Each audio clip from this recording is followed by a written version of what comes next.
பெண்கள் வீட்டை விட்டு வெளியே போயிட்டாங்கன்னா ஒரு சபதம் வச்சிருக்காங்க.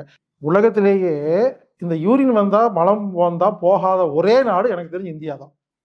மலச்சிக்கல் வராமல் இருக்கிறதுக்கு ஒரு ஐடியா சொல்றாங்க. தோல்ல யாருக்கெல்லாம் நோய் வருதோ, குடல் குப்பையாக இருந்தால் மட்டுமே தோல் நோய் வரும்.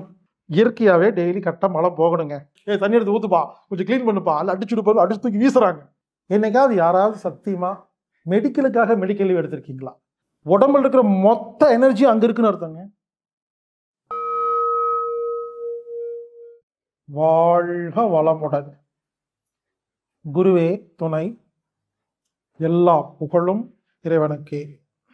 இப்பொழுது நாம் உடல் நலம் அப்படிங்கிற தலைப்புல சில விஷயங்கள் பார்க்கலாங்க. இந்த வயிற்றால போறது, காலையில தண்ணியா 4 தடவை போய் ஐயோ போச்சே என்ன, எதுக்கு பயப்படுறீங்க? என்ன போச்சு? மானம் போச்சா, மறுவாத போச்சா? மனம் தானே போகுது.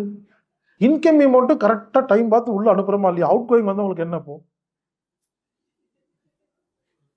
2 மணி ஆயிடுச்சா, லஞ்ச் டைம், ஐயோ மறந்து போயிட்டேன். அதான் மறந்து போயிட்டீங்களா, ஏன் சாப்பிடணும்? அது மட்டும் அப்போ உள்ள போன வெளியே வந்துச்சா நீங்க யோசிச்சோமா? இப்படி அங்கங்க எடுத்து பானி பூரி, பேல் பூரி, கட்லெட்டு எல்லாம் தூக்கி உள்ள போட்டு எல்லாம் நம்ம பாட்டு போயிட்டே இருப்போம். இந்த குடல் என்ன பண்ணுதுன்னா, இயற்கையாவே டெய்லி கரெக்டாக மலம் போகணுங்க. அது அடைச்சு, அதாவது தண்ணியா மலம் போறதுக்கு என்ன பேர் வச்சிருக்காங்க? லூஸ் மோஷன், டிசென்ட்ரி, டயேரியா, இப்படி நிறைய பேர் இருக்கு, விதவிதமான பேர். அதெல்லாம் விடுங்க, தமிழ்ல போகுது, அவ்வளவுதான். தனித்தனியா போகுது.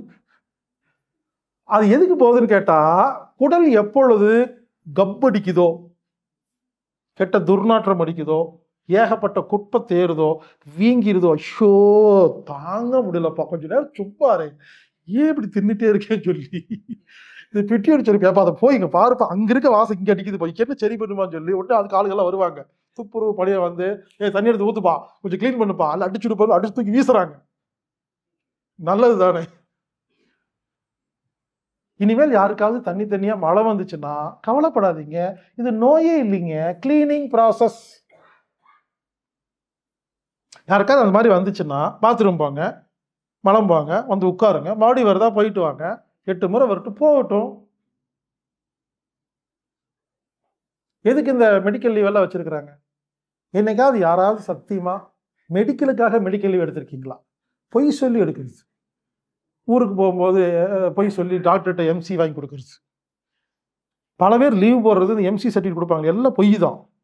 டாக்டர் போனவொடனே டாக்டர் எனக்கு எம்சி கொடுங்கன்னா அவரும் கொடுக்குறாரு. இருக்கா இல்லையா மெடிக்கல் லீவு? அப்ப என்ன பண்ணணும்? As I am suffering from loose motion, I want off day permission, ஒபீடியன்ட்ல போட்டு அனுப்பிச்சு விடுங்களேன். அப்படியே லீவ் போடுங்க, போயிட்டு வாங்க, ரெஸ்ட் எடுங்க, சரியா இருங்க, குடல் சுத்தமா இருங்க. அப்புறம் உங்களுக்கு குடல் சுத்தமா இருக்கிறவங்களுக்கு அந்த அஜீரண கோளாறு வராதுங்க, தோல் நோய் வராது. தோல்ல யாருக்கெல்லாம் நோய் வருதோ, குடல் குப்பையாக இருந்தால் மட்டுமே தோல் நோய் வரும். சொரியாசிஸ், தோல் நோய்கள், ஸ்கின் டிசீஸ், எக்ஸிமா, இது எல்லாமே குடல் சம்பந்தப்பட்ட வியாதிங்க. அங்க குப்பை இருந்தால் மட்டும் அதெல்லாம் வரும்.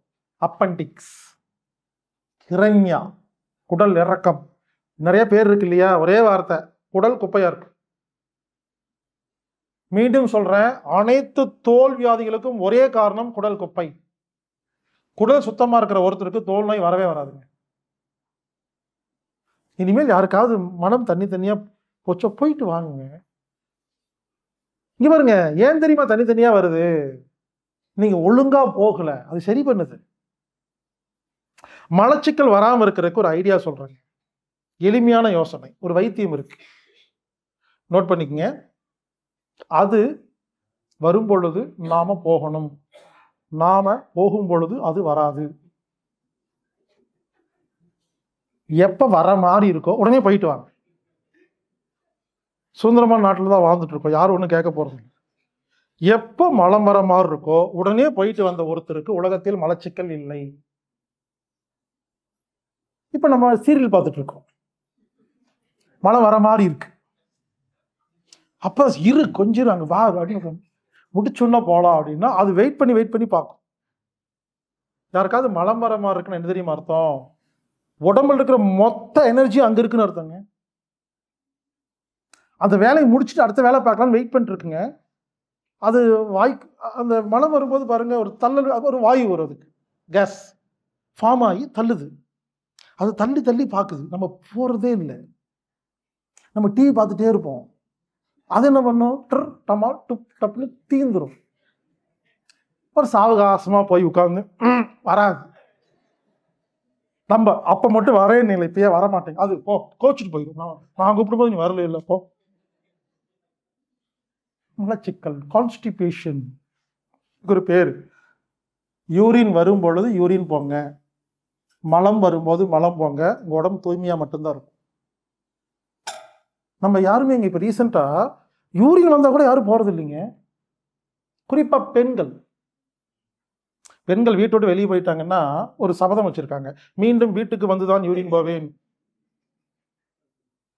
சொந்தக்கார வீட்டுக்கு போனால் கேட்குற கூச்சப்படுறீங்க, பாத்ரூம் இருக்கா கேட்குற கூச்சம், அப்படின்லாம் இல்லை.